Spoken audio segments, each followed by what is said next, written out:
नमस्कार, मेरा नाम मदन जेड़ा है। मैं पॉलिटिकल एडिटर हूं और आज इस बात का विश्लेषण करेंगे कि वन नेशन वन इलेक्शन से क्या फायदा है, क्या नुकसान है, केंद्र सरकार का ये कदम कितना जायज है, कितना फायदेमंद है, आम लोगों को इससे क्या फायदा होगा और राजनीतिक दलों की जो चिंताएं हैं वो आखिर क्यों हैं, क्या उनकी चिंताएं जो हैं वो जेन्युइन है या फिर एक वो राजनीति जो करनी होती है इसलिए वो अपनी चिंताएं व्यक्त कर रहे हैं। देखिए, वन नेशन वन इलेक्शन का मतलब है कि देश भर में जो जितने भी चुनाव होते हैं, चाहे वो लोकसभा चुनाव हो, चाहे वो विधानसभाओं के चुनाव हो, चाहे वो स्थानीय निकायों के चुनाव हो जिसमें नगर पालिकाएं होती है या ग्राम पंचायतें होती है, उनके चुनाव एक साथ कर दिए जाए ताकि बार बार जो चुनाव होते हैं हमारे देश में हर 6 महीने में एक चुनाव आता है। अभी जैसे आपको याद है, पहले हरियाणा का चुनाव हुआ था, उसके बाद फिर झारखंड और महाराष्ट्र के चुनाव हुए थे, अभी वो खत्म हुए तो अब दिल्ली के चुनाव की तैयारियां चल रही हैं, इसके बाद फिर बिहार के चुनाव की तैयारियां शुरू हो जाएंगी।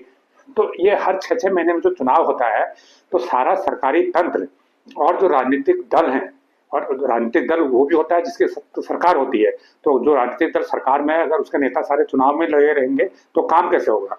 तो ये एक जो समस्या आती है कि सारे राजनीतिक दल, सरकारी तंत्र और एक आम जनता का भी ध्यान डाइवर्ट होता है और चुनाव के कारण स्कूल कॉलेजों की पढ़ाई भी प्रभावित होती है, छुट्टी भी एक दिन करनी पड़ती है, जो दूसरा कार्य है वो भी प्रभावित होता है और सरकारी कार्य तो प्रभावित होता ही है। तो ये जो 6 6 महीने में होता है और करीब 1 महीने के लिए आदर्श आचार संहिता लग जाती है, उस दौरान कुछ सरकारी फैसले नहीं हो पाते हैं, जो एक आम जनता से जुड़े हुए फैसले हैं उनको लेने पर रोक होती है, क्योंकि ये माना जाता है कि अगर ये फैसले होंगे तो इससे मतदाता प्रभावित होंगे। तो इस तरह की जो समस्याएं आती हैं उसको दूर करने के लिए सरकार की तरफ से ये पहल की गई है कि चुनाव की जो पूरी प्रक्रिया है, देश में जो भी चुनाव हैं वो एक साथ 1 2 महीने के भीतर कर दिए जाए और उसके बाद जो 4.5 साल या 4.25 साल का समय होगा वो बिल्कुल चुनाव से फ्री होगा, उस बीच में कोई भी चुनाव नहीं होगा। देखिए, सोच बहुत अच्छी है, ये बहुत अच्छा आइडिया है कि जो 6 6 महीने में चुनाव हो रहे हैं वो प्रक्रिया को सारा 2 3 महीने में निपटा दो और फिर 5 साल के बाद सोचो चुनाव के बारे में कि फिर तैयारी करनी है, फिर करनी है। तो आपका जो समय बर्बाद होगा, मुश्किल से आपका 3 4 महीने का समय बर्बाद होगा। अभी क्या हो रहा है कि हर 6 महीने में 2 3 महीने 2 3 महीने हर 6 महीने में बर्बाद हो रहे हैं। अगर हम देखें हर 6 महीने में 3 महीने बर्बाद हो रहे हैं तो 5 साल में तो करीब 30 महीने का समय चुनाव में बर्बाद हो जाता है, कम से कम 2.5 साल तो चुनाव में बर्बाद हो जाते हैं। तो ऐसे में ये विचार बहुत उत्तम है, बहुत शानदार है कि चुनाव की प्रक्रिया 5 साल में एक बार पूरी करनी चाहिए, हर जगह पूरी हो जानी चाहिए। अगर हम आजादी के बाद की बात करें तो 1952 में सारे चुनाव एक साथ होते थे। जो पहला चुनाव देश में लोकसभा का हुआ था और विधानसभा के भी चुनाव हुए थे 1952 में हुए थे और पूरे देश में सारे चुनाव एक साथ ही हुए थे। उसके बाद 1957 में भी यही प्रक्रिया हुई, 1962 में भी यही हुई, 1967 तक भी यही हुआ। उसके बाद जो सरकारों का टेन्योर आगे पीछे हो गया, सरकारें कुछ गिरी तो फिर चुनाव हुए, फिर इसके बाद वो टेन्योर बिगड़ गया, वो आगे पीछे सिस्टम हो गया। अब वो प्रक्रिया बिखर चुकी है, आज की तारीख में हर 6 महीने में एक चुनाव हो रहा है औसतन। अब उस चीज को फिर से स्ट्रीमलाइन करने की बात इसमें कही गई है। तो ताजा इसमें अपडेट यह है कि केंद्रीय मंत्रिमंडल ने कल इस वन नेशन वन इलेक्शन के प्रस्ताव को मंजूरी प्रदान कर दी है और अब ये कहा जा रहा है कि शीतकालीन सत्र में ये विधेयक पेश कर दिया जाएगा इसी सत्र में। उसके बाद वो ज्वाइंट पार्लियामेंट्री कमेटी को चले जाएगा और अगले सत्र में, बजट सत्र में या फिर उसके बाद जो अगला मानसून सत्र आएगा उसमें इस विधेयक को पारित किया जाएगा और जो 2029 का जो लोकसभा चुनाव होगा उसके साथ ही सारी विधानसभा चुनावों को और स्थानीय चुनावों को स्ट्रीमलाइन कर दिया जाएगा। हो सकता है कि लोकसभा चुनाव थोड़ा पहले हो जाए और विधानसभाओं का टेन्योर आगे पीछे किया जाएगा। तो इस प्रकार 2029 तक इस प्रक्रिया को स्ट्रीमलाइन करने की बात है, एक साथ चुनाव कराने की बात है। आइडिया अच्छा है। अब इस पर चिंताएं क्या है?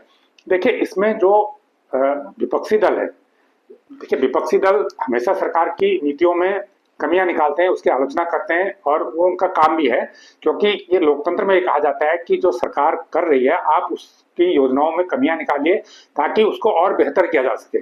सोच यही है कि उसको और बेहतर बनाया जा सके। अगर आप उस कमियों को उजागर करेंगे तो उसको दुरुस्त किया जा सकेगा। जब संसद में वो बिल आएगा तो उस पर चर्चा होगी, उन कमियों को दूर करने के उसमें उपाय सुनिश्चित होंगे। यही एक लोकतांत्रिक व्यवस्था है, इसीलिए संसद बनाई गई है कि वहां पर सभी के विचारों का समायोजन उसमें हो सके। तो कांग्रेस जो मेजर पार्टी है, सबसे बड़ी पार्टी है विपक्ष की, कांग्रेस समेत करीब 15 राजनीतिक दल हैं, उसमें तृणमूल कांग्रेस भी है, समाजवादी पार्टी भी है, ये तमाम जो दल हैं इसके खिलाफ हैं, वन नेशन वन इलेक्शन के खिलाफ है। अब वो खिलाफ क्यों है? इनका ये कहना है कि ये जो वन नेशन वन इलेक्शन है, इसको बीजेपी इसलिए ला रही है क्योंकि वो संघीय ढांचे पर हमला करना चाहती है और करती भी है। संघीय ढांचे के वो खिलाफ है, वो चाहती है कि सारी सिस्टम, सारी प्रणाली केंद्रित हो जाए, केंद्र के अंडर में आ जाए, इसलिए वो वन नेशन वन इलेक्शन आ रही है। जब लोकसभा चुनाव होगा उसके साथ साथ सारे विधानसभा के भी चुनाव हो जाएंगे। तो इससे ये होगा कि लोकसभा के लिए जिस पार्टी के पक्ष में हवा होगी, विधानसभा में भी उसी पार्टी को फायदा मिल जाएगा। अब सवाल है कि क्या उनका ये दावा सही है? क्या ऐसा होता है कि अगर लोकसभा के लिए बीजेपी के पक्ष में लोगों का मैंडेट है, और क्या विधानसभा के लिए भी लोग बीजेपी को वोट दे देंगे? देखिए, ऐसा जरूरी नहीं है। कई स्टेट में हमने देखा है कि जहां अभी भी लोकसभा चुनाव के साथ 4 राज्यों के चुनाव होते हैं, जैसे उड़ीसा के चुनाव लोकसभा के साथ हुई थी। इस बार उड़ीसा में बीजेपी जीत गई, लेकिन पिछली बार 2019 में वहां पर बीजेडी जीती थी, जबकि लोकसभा और विधानसभा चुनाव उड़ीसा में एक साथ ही हुआ था। एक ही दिन लोगों ने वोट दिए थे और लोगों ने वहां क्लियर कर वोट दिया था, लोकसभा के लिए बीजेपी को और विधानसभा के लिए बीजेडी को। ये 2019 की बात है। हालांकि 2024 में वहां पर लोकसभा और विधानसभा दोनों में बीजेपी की जीत हुई है। लेकिन अगर 2024 की बात करें तो आंध्र प्रदेश में लोगों ने टीडीपी को जिताया, जहां एक साथ चुनाव हो रहे थे। लेकिन लोकसभा में भी ज्यादातर वोट टीडीपी को मिले। वहां पर रीजनल पार्टी हावी है, हालांकि बीजेपी को भी वहां कुछ सीटें मिली, लेकिन वहां पर रीजनल पार्टी हावी है। तो वहां पर यह देखा गया कि उसका फायदा मैक्सिमम टीडीपी को हुआ, बीजेपी को उसका फायदा नहीं हुआ। इसी प्रकार और भी कई राज्य हैं जहां पर एक साथ चुनाव होते हैं, लेकिन हमेशा ये नहीं देखा गया कि जो लोकसभा का साथ चुनाव होने से कि बीजेपी को उसका फायदा मिल जाएगा, या जिस पार्टी को लोकसभा में टिकट लोकसभा में जीत मिल रही है उसी पार्टी की विधानसभा में जीत हो जाएगी, इसकी कोई गारंटी नहीं है। लेकिन विपक्ष की ये चिंता है कि इसको फायदा उस पार्टी को मिल सकता है जिसकी केंद्र में सरकार है, या जो केंद्र में दोबारा सरकार बनाया जा रहा है उसको इसका फायदा मिल सकता है। ये विपक्ष की चिंता है। दूसरा विपक्ष की इससे चिंता यह है कि सत्ता पक्ष एक साथ चुनाव कराकर कुछ जो समय समय पे आरोप लगाते हैं कि ईवीएम को लेके, इसको लेके ये मैनिपुलेट कर सकता है, क्योंकि ये उनकी चिंता है। तीसरी उनकी चिंता है कि ये जो व्यवस्था है कि एक साथ चुनाव होने चाहिए पूरे देश में, ये संघीय व्यवस्था के खिलाफ है। इसमें बहुत सारी चीजें, बहुत सारा सिस्टम ये केंद्र के हाथ में आ जाएगा और स्टेट के पास इसमें कुछ नहीं रहेगा। स्टेट की जो आवाज है, जो स्टेट की जो एक स्टेट की जो अंतरात्मा की आवाज है वो दब जाएगी इसमें। ये इनको और एक खतरा है। सब खासकर जो रीजनल पार्टियां हैं उनको ये ज्यादा लगता है कि इसमें राष्ट्रीय पार्टियां और राष्ट्रीय मुद्दे ज्यादा हावी हो जाएंगे एक साथ चुनाव होने से, जो रीजनल पार्टियां हैं वो कमजोर हो जाएंगे। इससे ये उनकी चिंता है। एक इसका विरोध का ये कारण है। दूसरा इसलिए भी विरोध हो रहा है क्योंकि ये इस इनिशिएटिव को बीजेपी कर रही है, तो इसलिए वो इसका विरोध कर रहे हैं। होता यह है कि जो पार्टी सरकार में होती है, कोई इनिशिएटिव करती है, तो जो अपोजिशन पार्टी होती है वो उसको विरोध करना अपना धर्म समझती है। उदाहरण के लिए जैसा कई ऐसी चीजें हैं जिसका जब बीजेपी विरोध विपक्ष में थी वो भी विरोध करती थी। आधार का बीजेपी ने बड़ा विरोध किया था, लेकिन जब सत्ता में आए तो उन्होंने आधार को बेहतर तरीके से उसको इम्प्लीमेंट किया और अच्छे तरीके से उसका उपयोग को बढ़ाया। तो एक इसलिए भी विरोध होता है क्योंकि जो अपोजिशन में होता है उसको लगता है कि हमें इसका विरोध करना चाहिए, सरकार के फैसले का विरोध करना चाहिए, सरकार के खिलाफ हमें राजनीति करनी चाहिए। लेकिन अगर हम जनता की बात करें तो जनता को इससे क्या फायदा है? क्या जनता को वास्तव में वन नेशन वन इलेक्शन से फायदा है? देखिए, 3 बातें इसमें क्लियर है जनता की अगर देखी जाए। एक तो ये होगा कि लोगों को एक ही दिन वोट देने के लिए जाना पड़ेगा। आज विधानसभा के लिए जा रहे हैं, कल लोकसभा के लिए जा रहे हैं, परसों पंचायत के लिए जा रहे हैं, उसके बाद नगर पालिका के लिए जा रहे हैं। तो इसको एक बार जाना पड़ेगा। एक बार हो सकता है निकाय चुनाव कुछ दिन बाद होंगे, एक बार निकाय चुनाव के लिए जाना पड़ेगा, 2 बार जाना पड़ेगा। तो एक तो लोगों का अपना काम का हर्जा कम होगा, क्योंकि जिस दिन वोटिंग होती है उस दिन छुट्टी होती है, उस दिन इधर उधर उनका काम भी नहीं होता है, मजदूरी भी नहीं मिलती है। तो एक तो यह है कि भाई आपका हर्जा कम होगा, आपका स्कूल बच्चे का कम बंद होगा, एक दिन में आपका काम निपट जाएगा, चुनाव का आप एक दिन में करेंगे। दूसरा फायदा यह है कि आप एक साथ चुनाव होने से जो मॉडल कोड ऑफ कंडक्ट लगता है, करीब 40 दिन पहले चुनाव की घोषणा हो जाती है। जैसे चुनाव की घोषणा होती है मॉडल कोड ऑफ कंडक्ट लग जाता है और 40 से 45 दिन तक वो लगा रहता है। इस दौरान सरकारी सिस्टम में जो जरूरी काम होते हैं आम जनता के, वो रुक जाते हैं और सरकार की तरफ से भी जो जरूरी फैसले होते हैं वो नहीं लिए जाते हैं। तो इससे अगर जो जनता के काम नहीं रुकेंगे और प्रशासन चुनाव में बिजी नहीं होगा, तो जो लोगों के जरूरी काम है वो रुकेंगे नहीं। वो प्रक्रिया चलती रहेगी, किसी को सर्टिफिकेट लेना है, किसी को अपना कुछ और करवाना है, किसी को वो कराना है, तो पता लगा कि साहब कलेक्टर साहब कहाँ हैं या एसडीएम साहब का है उनका, वो तो चुनाव व्यवस्था करने गए हैं, कलेक्टर ही चुनाव अधिकारी होता है जिले में, तो वो उसमें बिजी हैं, उसकी मीटिंग में गए हैं। तो ये दिक्कतें जो जनता की होंगी वो थोड़ा कम हो जाएंगी। वो उनको जो मैं बता रहा हूँ करीब 2.5 साल जो मॉडल कोड ऑफ कंडक्ट में साल में चले जाता है, 5 साल में 2.5 साल मॉडल कोड ऑफ कंडक्ट के अंदर बीत जाते हैं, तो वो थोड़ा आसान होगा, वो प्रक्रिया जनता को इसका फायदा मिलेगा। इसके अलावा एक ये भी कह सकते हैं कि इससे जो चुनाव का खर्च है, ये आकलन किया जा रहा है कि चुनाव का खर्च काफी कम हो जाएगा। चुनाव का खर्च कम होगा तो इससे जो पैसा बचेगा वो पैसा सरकार की जेब में जाएगा। सरकार की जेब से मतलब वो पैसा जनता के कामों के लिए उपलब्ध होगा। तो जो जनता के लिए जो पैसा अभी उपलब्ध है, उस अब आने वाले समय में वन नेशन वन इलेक्शन होने से जनता को ज्यादा पैसा विकास कार्यों के लिए, जनता के कार्यों के लिए उपलब्ध रहेगा सरकार के पास। जो पैसा चुनाव में खर्च होने से बचेगा वो पैसा आखिर जनता पे ही खर्च होना है, क्योंकि जो सरकार की जो इनकम होती है वो सरकार के वो जनता पे ही खर्च होती है। सरकार की जितनी ज्यादा इनकम होगी, सरकार को टैक्स से जितना आएगा, सरकार का खर्च चलाने का जितना कम होगा, उस पैसे को जनता पर ही खर्च किया जाएगा, विकास कार्यों पर ही खर्च किया जाएगा, सड़क बनाने पे, पुल बनाने पे, नई योजनाएं बनाने पे खर्च किया जाएगा। तो इसलिए एक फायदा जनता को ये भी है। लेकिन अगर हम विपक्ष की जो आरोप है उनको छोड़ भी दें तो क्या जनता को इससे कोई नुकसान भी है? देखिए, एक चीज, एक नुकसान है मेरे विचार से। अभी क्या होता है कि सरकार का जो निर्णय लेने की प्रक्रिया है, अगर सरकार कोई गलत फैसले लेती है जो जनता के खिलाफ होते हैं, तो बार बार चूंकि चुनाव होते हैं तो जनता पर प्रभाव को लेकर सरकार चिंतित रहती है। मान लीजिए सरकार आज कोई निर्णय करती है, जनता में उसे पसंद नहीं किया जा रहा है, लेकिन सरकार को इस बात का डर नहीं रहेगा तो चुनाव तो अभी 4 साल के बाद होने हैं, 4.5 साल के बाद होने हैं, तो हम क्यों डरें? सरकार डरेगी नहीं, उस पर जनता का नाराजगी का डर नहीं रहेगा। तो ऐसे में वो ऐसे फैसले ले सकती है जो जनता के खिलाफ हो, जो जनता को किसी एक वर्ग को पसंद न हो, या जो जनता जिन्हें नहीं चाहते, जनता के विरोध का कोई मतलब नहीं रह जाएगा।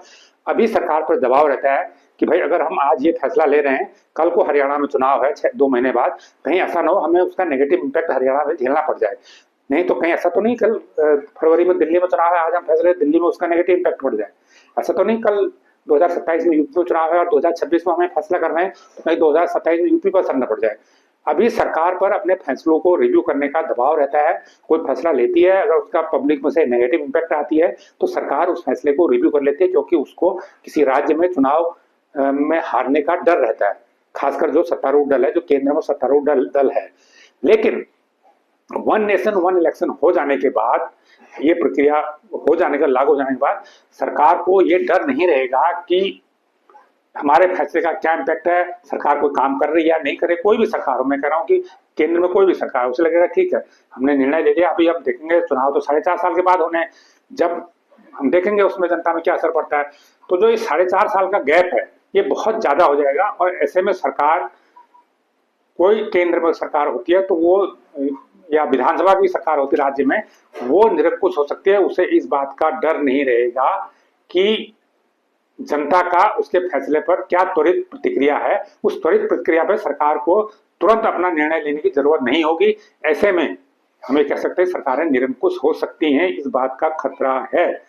इसके अलावा एक इसमें चिंता इस बात को लेकर भी जताई जा रही है कि अगर, अक्सर हमारे देश में होता है कि सरकारें बहुमत नहीं होने के कारण गिर जाती है, ऐसे में अगर सरकार कोई बीच में गिर जाती है, कोई त्रिशंकु सरकार आती है, तो वैसे में आपको फिर भी बीच में चुनाव कराना पड़ेगा। तो ऐसी स्थिति में अभी क्लियरिटी नहीं है कि क्या होगा, तब तो बीच में आपको चुनाव कराना पड़ेगा, सरकार किसी की नहीं बन पा रही है तो फिर भी आप एक बीच में चुनाव कराने की स्थिति तब भी कई बार आ सकती है। तो इसके लिए भी कोई ऐसा ठोस सॉल्यूशन होना चाहिए कि ऐसी स्थिति में क्या किया जाए। तीसरा, इस कानून को लागू करने में एक दिक्कत आएगी, क्योंकि कुछ विधानसभाओं का टेन्योर आपको घटाना पड़ेगा, कुछ का बढ़ाना पड़ेगा। अगर जो राज्य, जिन दलों की सरकार राज्यों में है, तो वो अपने टेन्योर को घटाने बढ़ाने का विरोध कर सकते हैं, उसके लिए तैयार नहीं सकते हैं। इसके लिए कोई कानूनी दांवपेच होंगे, मामले सुप्रीम कोर्ट में जाएंगे, लंबी कानूनी प्रक्रिया चलेगी।